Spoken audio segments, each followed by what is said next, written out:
ನಮಸ್ಕಾರ, home cook ಚಾನಲ್ಗೆ ಸ್ವಾಗತ. ಬೆಳಗಿನ ಬ್ರೇಕ್ಫಾಸ್ಟು ರುಚಿಯಾಗಿರಬೇಕು, ಆರೋಗ್ಯಕರವಾಗಿರಬೇಕು ಅಂದರೆ ಇವತ್ತಿನ ರೆಸಿಪಿ ನಿಮಗೆ ತುಂಬಾ ಇಷ್ಟ ಆಗುತ್ತೆ ಅಂತ ಭಾವಿಸ್ತೇನೆ. ಇದು ಬಾಳೆಹಣ್ಣಿನಿಂದ ಮಾಡುವಂಥ ದೋಸೆ. ತುಂಬಾ ರುಚಿಯಾಗಿರುತ್ತೆ. ಘಮ ಅನ್ನೋ ಬಾಳೆಹಣ್ಣಿನ ದೋಸೆ ಮಕ್ಕಳಿಗೆ, ದೊಡ್ಡವರಿಗೆ ಎಲ್ಲರಿಗೂ ಇಷ್ಟ ಆಗುತ್ತೆ. ನೀವು ಸಹ ಟ್ರೈ ಮಾಡಿ ನೋಡಿ. ದೋಸೆ ಮಾಡಲಿಕ್ಕೆ ನಾನಿಲ್ಲಿ 1.5 ಕಪ್ ರೈಸನ್ನು ರಾತ್ರಿ ನೆನೆ ಹಾಕಿಟ್ಟಿದ್ದೇನೆ. ದೋಸೆ ಮಾಡುವಂಥ ಯಾವುದೇ ಅಕ್ಕಿಯನ್ನು ತೆಗೆದುಕೊಳ್ಳಿ. ಆನಂತರ ಅದನ್ನು ಚೆನ್ನಾಗಿ ತೊಳೆದ್ಬಿಟ್ಟು ನೀರಲ್ಲಿ ನೆನೆ ಹಾಕಿಡಿ. ಕನಿಷ್ಠ ಅಂದರೆ ಒಂದು 7ರಿಂದ 8 ತಾಸು ಅಕ್ಕಿ ಚೆನ್ನಾಗಿ ನೆಂದಿರಬೇಕು. ಆನಂತರ ಅದರಲ್ಲಿರುವಂಥ ನೀರನ್ನೆಲ್ಲ ಚೆಲ್ಬಿಟ್ಟು ಅಕ್ಕಿಯನ್ನು ಮಿಕ್ಸರ್ ಜಾರಲ್ಲಿ ಹಾಕೋತಾ ಇದ್ದೀನಿ ಗ್ರೈಂಡ್ ಮಾಡ್ಕೊಳ್ಳಿಕ್ಕೆ. ನಾನಿಲ್ಲಿ 5 ಏಲಕ್ಕಿ ಬಾಳೆಹಣ್ಣು ತೆಗೆದುಕೊಂಡಿದ್ದೇನೆ. ಇದು ಚೆನ್ನಾಗಿ ಹಣ್ಣಾಗಿರುವಂಥ ಬಾಳೆಹಣ್ಣು. ಸ್ವಲ್ಪ ಜಾಸ್ತಿ ಹಣ್ಣಾಗಿರುವಂಥ ಬಾಳೆಹಣ್ಣು ಹಾಕ್ಕೊಂಡ್ರೆ ದೋಸೆ ಸ್ವಲ್ಪ ರುಚಿಯಾಗಿ ಬರುತ್ತೆ, ಹಾಗೆಯೇ ಸ್ವೀಟ್ ಆಗುತ್ತೆ. ಅದಕ್ಕೆ ಮತ್ತು ಬೆಲ್ಲ ಸ್ವಲ್ಪ ಕಮ್ಮಿ ಹಾಕ್ಕೊಂಡ್ರೆ ನಡೆಯುತ್ತೆ. ದೋಸೆಗೆ ಇದೇ ಬಾಳೆಹಣ್ಣು ಹಾಕಬೇಕು ಅಂತ ಏನಿಲ್ಲ, ಯಾವುದೇ ಬಾಳೆಹಣ್ಣಾದರೂ ಆಗುತ್ತೆ. ಆದರೆ ಆ ಬಾಳೆಹಣ್ಣು ಚೆನ್ನಾಗಿ ಹಣ್ಣಾಗಿರಬೇಕು, ಹಾಗೆಯೇ ಸ್ವಲ್ಪ ಸಿಹಿ ಇರಬೇಕು.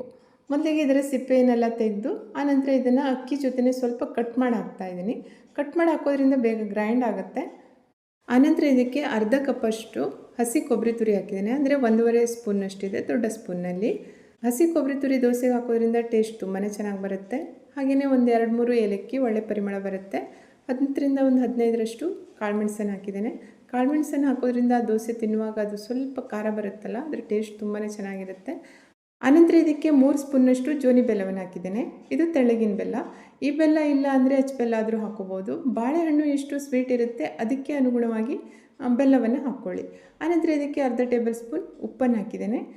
ಗ್ರೈಂಡ್ ಮಾಡಲಿಕ್ಕೆ ಎಷ್ಟು ನೀರು ಬೇಕಾಗುತ್ತೆ ಅಷ್ಟು ನೀರನ್ನು ಹಾಕ್ಕೊಂಡು ಇದನ್ನು ಸ್ಮೂತಾಗಿ ಗ್ರೈಂಡ್ ಮಾಡ್ಕೋಬೇಕು. ಹಾಗೆಯೇ ಇದು ದಪ್ಪ ಇರಬೇಕು, ತುಂಬ ನೀರು ಹಾಕಿ ತೆಳ್ಳಗೆ ಮಾಡ್ಕೋಬಾರ್ದು. ನೋಡಿ, ಅಕ್ಕಿ ಸ್ವಲ್ಪನೂ ತರಿತರಿಯಾಗಿಲ್ಲ, ಸ್ಮೂತಾಗಿ ಪೇಸ್ಟ್ ಆಗಿದೆ. ಈ ರೀತಿ ಸ್ಮೂತ್ ಪೇಸ್ಟ್ ಮಾಡ್ಕೋಬೇಕು.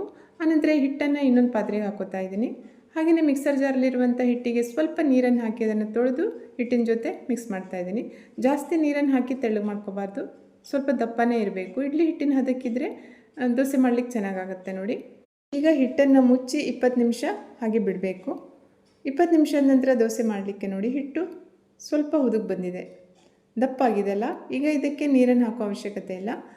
ಸ್ಪೂನ್ನಿಂದ ಸರಿಯಾಗಿ ಮಿಕ್ಸ್ ಮಾಡಬೇಕು. ನೋಡಿ, ಆನಂತರ ಇದು ಸ್ವಲ್ಪ ತೆಳ್ಳಗಾಗುತ್ತೆ. ಆನಂತರ ಕಾದಿರುವಂಥ ಕಾವಲಿಗೆ ಸ್ವಲ್ಪ ಎಣ್ಣೆಯನ್ನು ಹಾಕಿ ಒಂದು ಕಾಟನ್ ಬಟ್ಟೆಯಿಂದ ಕ್ಲೀನಾಗಿ ಒರೆಸಿ ತೆಗೆದು ಬಿಡಬೇಕು.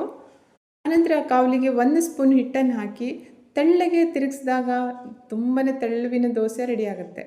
ಎಷ್ಟು ತೆಳ್ಳಗಾಗುತ್ತೆ ಅಂದರೆ ಹಿಟ್ಟು ಸ್ವಲ್ಪನೂ ಅಂಟ್ಕೊಳ್ಳಲ್ಲ ಅಥವಾ ಎದ್ದು ಬರಲ್ಲ, ಆ ಥರ ಏನೂ ಆಗಲ್ಲ. ಮುಚ್ಚಿ 2 ನಿಮಿಷ ಮೀಡಿಯಮ್ ಫ್ಲೇಮಲ್ಲಿ ಬೇಯಿಸಬೇಕು. 2 ನಿಮಿಷದ ನಂತರ ಓಪನ್ ಮಾಡಿ ಅದರ ಮೇಲೆ ಸ್ವಲ್ಪ ತುಪ್ಪವನ್ನು ಹಾಕಿ ಸವರಬೇಕು. ಸ್ವಲ್ಪ ಕ್ರಿಸ್ಪಿ ಆಗ್ಲಿಕ್ಕೆ ಬಿಡಬೇಕು 1 ನಿಮಿಷದ ತನಕ. ಮೀಡಿಯಮ್ ಫ್ಲೇಮಲ್ಲೇ ದೋಸೆಯನ್ನು ಮಾಡ್ಕೋಬೇಕು. ಆನಂತರ ಅದನ್ನು ತಿರುಗಿಸಿ ಹಾಕಿ 1 ನಿಮಿಷ ಅದನ್ನು ಬೇಯಿಸ್ಕೊಂಡು ಬಿಟ್ಟರೆ ದೋಸೆ ರೆಡಿ ಆಗುತ್ತೆ. ನೋಡಿ ಎಷ್ಟು ಚೆಂದ ಕಲರ್ ಬಂದಿದೆ ಅಂತ.